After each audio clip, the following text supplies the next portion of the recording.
મારું નામ સુદીપ મસ્કર છે. Sports authority of Gujarat Gandhinagar તરફથી મને અહીંયા મારી નિમણૂક થયેલ છે નોડલ ઓફિસર તરીકે જિલ્લા કક્ષા સ્પોર્ટ્સ સ્કૂલની બેટરી ટેસ્ટ માટે. આપણે 11 અને 12 તારીખ માટે અહીંયા કાલે બહેનોની ટેસ્ટ યોજાઈ હતી અને આજે ભાઈઓની ટેસ્ટ છે, જેમાં કુલ 120 જેટલી સ્ટ્રેન્થ આપણને મળી છે. આ ટેસ્ટમાં કુલ 9 ટેસ્ટ લેવામાં આવશે. એની સાથે પણ સવારે ખેલાડીઓ માટે નાસ્તા, ભોજન અને તમામ પ્રકારની સુવિધાઓ ઊભી કરવામાં આવેલ છે.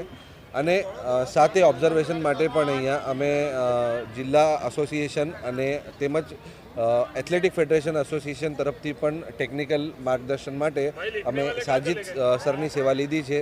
અને અહીંયા અમારી સાથે જિલ્લા રમતગમત અધિકારી તેમજ જિલ્લા રમત વિકાસ અધિકારી પણ માંજલપુર સ્પોર્ટ કોમ્પ્લેક્સ ખાતે હાજર રહીને તમામ કામગીરી જોઈ રહ્યા છે. અને અહીંયા બાળકોની જે ટેસ્ટ ચાલે છે ખૂબ જ વ્યવસ્થિત રીતે ચાલે છે અને એમનો પૂરતા પ્રમાણમાં ધ્યાન રાખવામાં આવે છે.